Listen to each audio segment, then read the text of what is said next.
देखो भाई और बहनों, अब हमें असल में समझ आ गया कि हमारा मुख्य काम क्या है। ये मनुष्य शरीर प्राप्त करने का प्रयोजन क्या है, हमारा एकमात्र क्या है वो कर्म जो हमने करना चाहिए। बाकी पेट तो परमात्मा भरता है। पो पाटी पगड़ा भया जागी जी आजून, सब काहू को देत है चौथ समाना चून।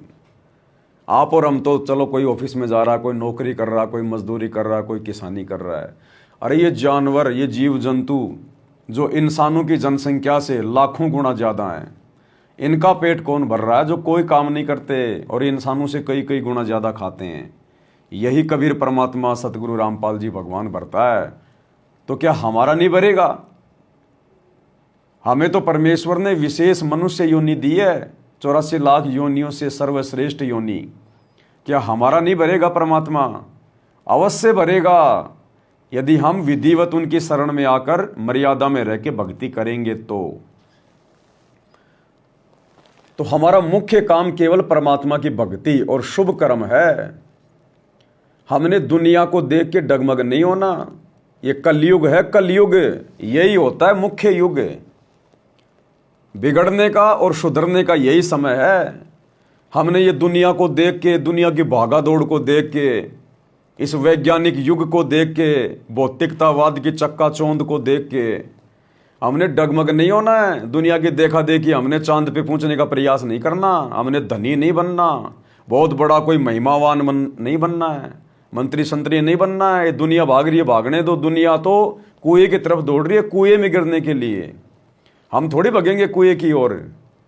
जो समझदार होगा, जिसको पता है कि आगे कुआं है और अंधेरा है और दुनिया दौड़ रही है, कुएं में गिर रही है, सब उसके पीछे दौड़ रहे हैं, तो हमने इस काल की भागदौड़ के पीछे दौड़ना नहीं है। पड़ोसी का लड़का चाहे अधिकारी बन गया है, चाहे प्रधानमंत्री बन गया है, वो उसके कर्म, उसके संस्कार। हमने उसको देख के अपने बच्चों को डांटना नहीं है, फटकारना नहीं है। जो पढ़ाई हमारे बच्चे पढ़ रहे हैं और जो नौकरी हमारे बच्चे लगेंगे आने वाले समय में, वो नौकरी तो यहाँ ब्रह्मा विष्णु महेश को भी प्राप्त नहीं है। जो आनंद, जो सुख हम भोगेंगे वो यहाँ का राजा भी नहीं भोग सकता। तो हमने दुनिया को देख के ना खुद चलना है, ना अपने बच्चों को चलने की शिक्षा देनी है। हमने केवल अपने गुरु जी के दिखाए गए मार्ग पर कछुए की तरह आराम से चलना है, निश्चिंत होके चलना है, निष्फिक्र होके चलना है। पड़ोसी चाहे दिन का लाख रुपए कमा रहा है, बड़ी बड़ी मकान बना रहा है, बड़ी बड़ी गाड़ी ला रहा है, हमने उसको देख के नहीं जीना। ना ना ना ना, वो तो बेगार कर रहा है, बेगार। खुद का रुपया खुद पे लुटा रहा है। और हम जो भक्ति धन जोड़ रहे हैं, जो आगे आने वाले समय में हमारे काम आएगा, इस लोक में भी और परलोक में, तो परमात्मा हमें सुखी करेगा ही करेगा। तो हमने बिल्कुल शांत भाव में, सहज भाव में, कोई कंपटीशन नहीं, कोई प्रतिस्पर्धा नहीं, कोई किसी की देखा देखी नहीं, कोई मान बढ़ाई की चाहत नहीं, कुछ नहीं।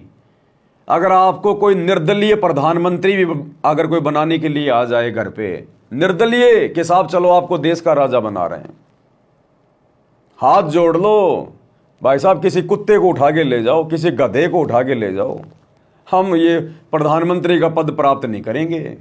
हमें तो कोई देवताओं का राजा इंद्र बनाए फ्री में, तो हम थूकते हैं उसकी गद्दी पे। प्रधानमंत्री की गद्दी है क्या हमारे लिए? इंद्रदा राज कागदा विष्टा ना भोगा इंद्राणी नो। अरे जिस प्रधानमंत्री के पद को प्राप्त करके अगले जन्म में गधा बनना हो, मैं क्या करूंगा ऐसा पद लेके? और जब तक प्रधानमंत्री के पद पे रहूंगा, दिन रात मैं टेंशन में रहूंगा।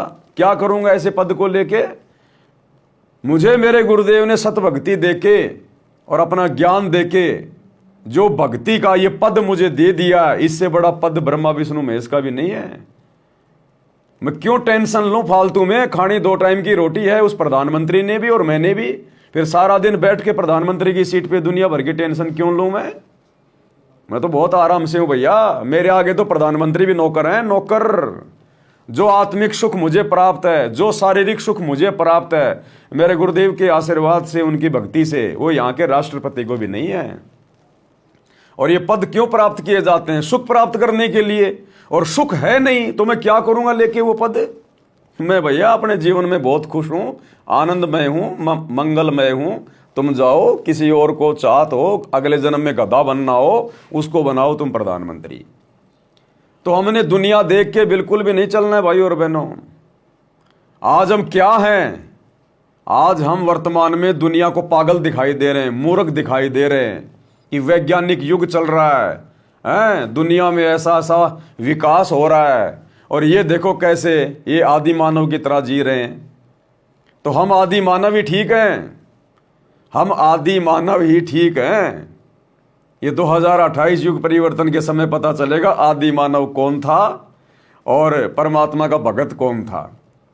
जो आज अपने आप में बड़े बड़े नेता, मंत्री, संतरी, अधिकारी बने बैठे ना, वो आदि मानव से भी ज्यादा दुर्गति करवाएंगे। आदि मानव से भी ज्यादा दुर्गति आने वाले समय में, जब अकाल पड़ेगा, भूखमरी पड़ेगी, युद्ध होंगे, महायुद्ध होंगे, भूखमरी आएगी, महामारी आएंगी, तब पता चलेगा आदि मानव कौन था और परमात्मा की भक्ति करने वाला भगत कौन था।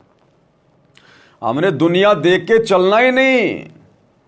रंका और बंका के सामने परमात्मा ने लाखों रुपए के सोने चांदी के गहने डाल दिए थे, उन्होंने थूका भी नहीं उनके ऊपर, और मिट्टी डाल के आगे निकल गए कि चलो चलो अपने किस काम का, ये गंदगी कूड़ा करकट किसी का।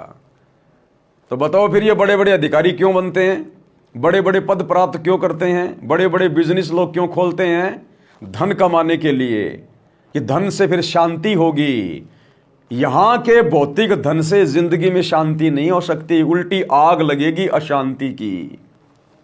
तो हमें जो धन, जो भक्ति धन दे दिया, जिसकी इतनी कीमत है, अगर तीनों लोक भी तराजू के एक पालड़े में रख दिए जाएं तो हमारे भक्ति धन के सामने फैल हैं। गुरु समान दाता नहीं, याचक शिष्य समान, और 3 लोक की संपत्ति जो मेरे गुरु ने दे दी मुझे दान। अब बताओ, 3 लोकों की सर्वश्रेष्ठ संपत्ति गुरुजी ने हमें दे दी, नाम दीक्षा। अब मैं चाटूंगा क्या प्रधानमंत्री के पद को, ब्रह्मा विष्णु महेश की पोस्ट को चाटना मुझे? हमने तो सतलोक में पोस्ट चाहिए, सतलोक में, जहां तीनों देवताओं जैसी शक्तियां तो हमारे नौकर के रूप में कार्य करेंगे। तो हमने यहां भाई और बहनों एक दूसरे को देख के नहीं चलना, ना किसी भगत को देख के चलना हमने कि यार उस भगत के तो ठाठ हो गए, बल्ले बल्ले हो गई। हमें खुशी होनी चाहिए। अगर किसी भगत भाई के घर में धन आ रहा है, बढ़िया उसके ठाठ बाट हो रहे हैं, तो हमें खुशी होनी चाहिए कि देखो मेरे गुरुजी की भक्ति का असर, ये है मेरे गुरुजी की भक्ति का प्रभाव। और इस भगत ने परमात्मा की भक्ति दृढ़ता के साथ में करी, अपने गुरुजी को परमात्मा मान के करी। देखो आज इसके हमारे गुरुजी ने ठाठ बाट कर दिए। ये हमारे गुरुजी के भक्ति के लक्षण हैं। जैसा हमारे गुरुजी कहते हैं वैसा ही होता है। हमें तो खुशी होनी चाहिए अपने भगत भाई बहन को उन्नति करके देखते हुए। हाँ, हमने उसकी संगति करनी है, नहीं करनी है, वो मर्यादा में है या नहीं है, वो हमने अपना बचाव करना है। लेकिन उसकी उन्नति को देखकर हमने जलना नहीं है, ईर्ष्या नहीं करनी है। उसको जैसा भी दे रहा परमात्मा, उसकी भक्ति के प्रतिफल में दे रहा है, उसकी अपनी भक्ति कमाई के प्रतिफल में दे रहा। हमने उसको देख के जलना नहीं है। हाँ, वो भले मर्यादा में नहीं है, भले उसने परमात्मा से धनी चाहा, संपत्ति चाहिए, कार कोठी मांगी, परमात्मा ने दे दी, उसके कर्म उसके साथ है। अगर वो मर्यादा में नहीं है तो हमने उससे दूरी बना के रखनी है। बाकी निंदा, चुगली, ईर्ष्या नहीं करनी। और दुनिया को तो हमने देख के चलना ही नहीं। दुनिया तो गहरे कुएं में जा रही है, बिल्कुल गहरे कुएं में। हमने उनके पीछे नहीं जाना। गुरुजी ने सब समझा दिया, सब बता दिया। हम तो गरीब बन के, निर्धन बन के, अपनी भक्ति करके यहां टाइम पास करेंगे। इस गंदे लोक में गुरुदेव ने स्पष्ट कर दिया, अगर तुम धन मांगोगे, सुख सुविधा मांगोगे, ऐसो आराम मांगोगे, इसका मतलब तुम मोक्ष नहीं चाहते। क्योंकि गुरुदेव ने क्या बताया कि बच्चों, ये पृथ्वी लोक तुम्हारा स्कूल है, स्कूल। और ये जो तुम्हारा शरीर है, ये तुम्हारी एक ड्रेस है, विद्यार्थी वाली ये ड्रेस है तुम्हारी। जिस प्रकार बच्चा स्कूल में पढ़ता है, लेकिन स्कूल में यदि वो बच्चा सुख मांगने लग जाए, ऐसो आराम मांगने लग जाए, मौज मस्ती करने लग जाए, वो बच्चा फिर जीवन में सफल नहीं होगा। स्कूल में तो केवल उसको पढ़ाई पढ़नी पड़ती है, कि मर्यादा में रह के उसको अपना कोर्स पूरा करना होता है, डिग्री प्राप्त करनी होती है। स्कूल में यदि कोई मौज मस्ती चाहेगा फिर वो मूर्ख आदमी है। फिर स्कूल में पढ़ाई पढ़ के नौकरी तो उसको बाहर मिलेगी, फील्ड में वहां करेगा ऐसो आराम। यदि वो स्कूल में ध्यान से पढ़ेगा, डिसिप्लिन में रहेगा, सारा काम करेगा, तो स्कूल में पढ़ाई पढ़ के फिर नौकरी उसको फील्ड में मिलेगी। इसी प्रकार ये पृथ्वी लोक हमारा स्कूल है, हमारा फील्ड नहीं है। हम भक्तों का फील्ड है सतलोक, जहां जाने के बाद हमें नौकरी मिलेगी, सदा सदा के ऐसो आराम मिलेंगे। तो इस गंदे लोक में, इस स्कूल में हम भक्तों ने सुख नहीं चाहिए। और पढ़ाई पढ़ते समय जिन चीजों की आवश्यकता होती है माता पिता बच्चों को अवश्य उपलब्ध करवाते हैं। तो इस गंदे लोक में रहते सहते ये भक्ति की पढ़ाई पढ़ते पढ़ते हमें जिन जिन चीजों की जरूरत होगी, हमारा गुरुदेव भगवान हमें उन चीजों को भी जरूर उपलब्ध करवाएगा। अब स्कूल में पढ़ते पढ़ते बच्चा कहे मेरे को मोटरसाइकिल ला के दो, मेरे को 4 व्हीलर ला के दो, मेरे को सिनेमा हॉल खोल दो, तो वो बच्चा फिर सक्सेस नहीं होगा, पूरी जिंदगी फिर मजदूरी करेगा। तो इसी प्रकार हम भगत भाई बहनों ने अपने गुरुदेव भगवान से जब तक हम हैं शरीर में, हमने कोई डिमांड नहीं करनी अपनी तरफ से, एक नया पैसा भी नहीं मांगना कि परमात्मा जैसा आप दोगे, जैसा आप जी पहनाओगे, उसी में मैं खुश रहूंगा। कोई डिमांड नहीं करनी हमने तो उल्टा ये प्रार्थना करनी है, परमात्मा कोई ऐसा सुख मत दे देना जो सुख मेरी भक्ति में जाके बाधा उत्पन्न कर दे। और फिर हमारा गुरु अंतर्यामी परमात्मा, जानी जान, आत्मा का पति परमेश्वर, अगर भगत को फिर किसी चीज की आवश्यकता होगी तो क्या हमारा गुरु फिर हमें उस चीज के भरोसे रखेगा? बिल्कुल नहीं रखेगा। गाड़ी चाहिएगी गाड़ी भी देगा, अच्छी नौकरी चाहिएगी वो भी देगा, बढ़िया मकान चाहिएगा वो भी देगा हमारा भगवान हमारे को, और बिना मांगे देगा, क्योंकि ये समर्थ है, जगत सेठ है, सावरसा सेठ है, सावरिया सेठ है। दुनिया जिसके गुणगान गाती है श्री कृष्ण जी के रूप में, सांवरिया सेठ, ये है वो सांवरिया सेठ, सतगुरु रामपाल जी भगवान, सेठों का सेठ, जगत सेठ। तो भाई और बहनों, हमने ये चीजें पल्ले गांठ बांध लेनी है। हमने देखो, गुरु जी अंतर्यामी है, फॉर्मेलिटी से बात नहीं बनेगी। वो गुरु यहां से देखेगा, यहां से, आपकी जुबान के शब्द नहीं पकड़ता गुरु। ये शरीर तो काल ने बनाया है, ये जुबान काल ने बनाई है, गुरु की तो आत्मा है। हमारी आत्मा क्या बोल रही है, हम अंदर से क्या सोच रहे हैं, गुरु उस चीज को महत्व देगा। तो हमने अपने अंदर भी कभी गुरु जी से किसी चीज की डिमांड नहीं करी, सिवाय भक्ति के अलावा, मर्यादाओं के अलावा और किसी चीज की डिमांड नहीं करनी हमने गुरु जी की। और जिस भगत ने ये 2 चीजों की डिमांड कर ली कि गुरु जी भक्ति दान देना परमात्मा, समय दो मालिक सुमरण के लिए, सत्संग सुनने के लिए, आपकी महिमा के लिए, और गुरुदेव मैं मर्यादा में रह के आपकी भक्ति सफल कर सकूं, मेरे को आशीर्वाद दो परमात्मा, मैं संघर्ष कर सकूं, किसी भी प्रकार की लोकलाज में ना फंसूं, मुझे हिम्मत दो परमात्मा। इस प्रकार की डिमांड जो भगत करेगा तो बाकी डिमांड तो गुरु अपने आप पूरी करेगा अपने आप। इसलिए हमने भाई और बहनों दुनिया को देख के, रिश्तेदारों को देख के, आड़ोसी पाड़ोसियों को देख के, वो तो चांद पे पहुंच गए, उनको पहुंचने दो चांद पे, उनको जाने दो। ये दुनिया ना जाने कहां कहां से जाके वापस आ गई, कुछ नहीं मिला उनको। करोड़ों बार लोग राजा रह लिए, कोटि जन्म तू राजा की ना, मिटी न मन की आशा, क्या मिला? राजा बन के भी गधा बना, तो छोटा मोटा अड़ोसी पड़ोसी रिश्तेदार को अधिकारी बन गया तो क्या प्राप्त कर लेगा? प्राप्त तो इस भक्ति से होगा जो आने वाले समय में आप और हमें प्राप्त होगा। ये आज बड़े बड़े मंत्री संतरी नेता लोग हमारे सामने बैठ के हाथ जोड़ के संग का समाधान करवाया करेंगे कि भगत जी दास से ये गलती हो गई, भगत जी ऐसी ऐसी समस्या आ गई, इसका समाधान बताओ गुरुदेव के आशीर्वाद से। तो आने वाले समय में, क्योंकि जिसको भक्ति करनी होगी तो मर्यादा में रह के करनी होगी। अब ये थोड़ी है कि नाम लेते सारा ज्ञान समझ में आ गया, सारी मर्यादा समझ में आ गई, जैसे आप और हमें समझ में आई है वैसे धीरे धीरे उनको भी समय लगेगा। तो समाधान कौन करेगा? ऑलरेडी जो भक्ति कर रहे हैं, जो उनके बड़े गुरु भाई बहन हैं, वो करेंगे। तो आने वाले समय में ये दुनिया जिस कदर जितनी तेजी से दौड़ रही है ना, अंधाधुंध होके पैसों के लिए, माया के लिए जो भागा दौड़ कर रही है, इन सबके चक्के जाम हो जाएंगे, सबके चक्के जाम। इन सबको वापस आना पड़ेगा, इनको सोचने पर विवश होना पड़ेगा कि हम कर क्या रहे हैं। हमारे बाप दादा मर गए बिजनेस कर करके, 2 के 4 बना बना के, कोठियों पे कोठियां बना के, ब्रांचों पे ब्रांचें खोल के, धन जोड़ जोड़ के हमने बैंक भर दिए। अरे हमें करना क्या है? अंत में मरना भी तो है। ये कुछ भी तो साथ नहीं जाएगा जो आज हम जोड़ रहे हैं। खाना 2 टाइम की रोटी है, वो अमेरिका का राष्ट्रपति भी 2 टाइम की रोटी खाता है, वो एलन मस्क वो भी 2 टाइम की रोटी खाता है, ये मुकेश अंबानी भी 2 टाइम की रोटी खाएगा।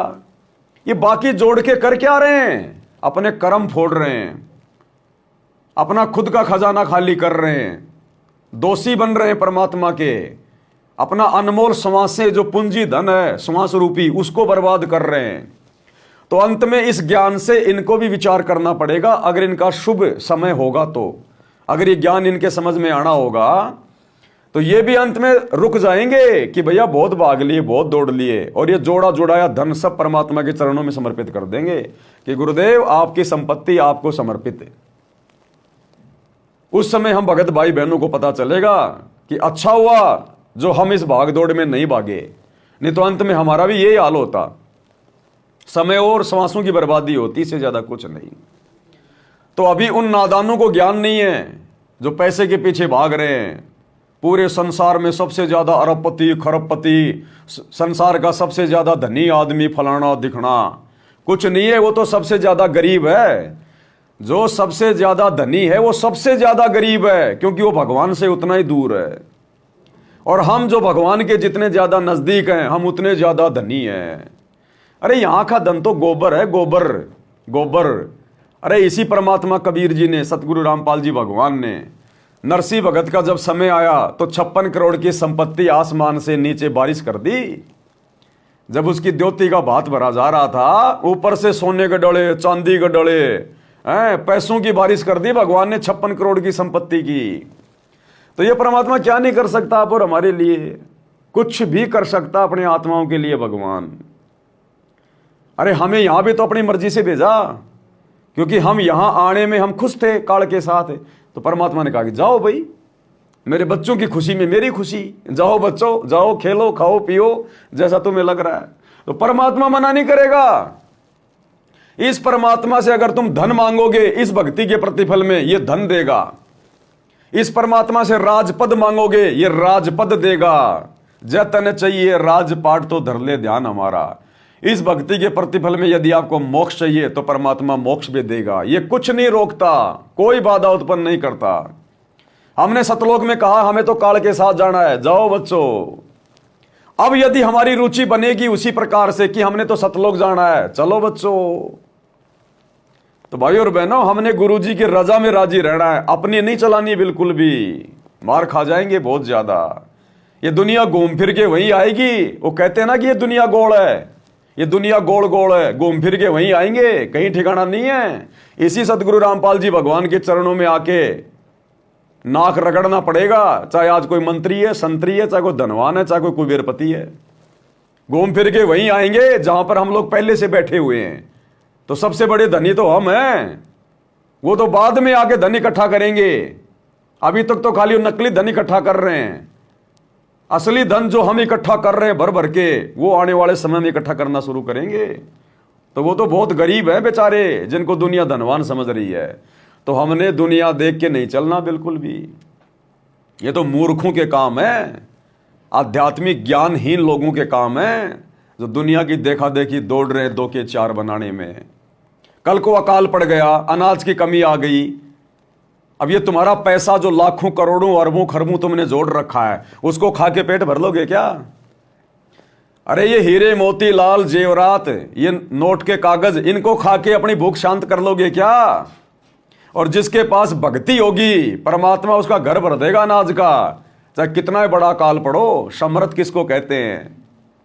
आपके घर में आटा, तेल के पिप्पे भर देगा, घी के पिप्पे भर देगा, आटे की बोरियां भर देगा, गैस के सिलेंडर भर देगा ये परमात्मा।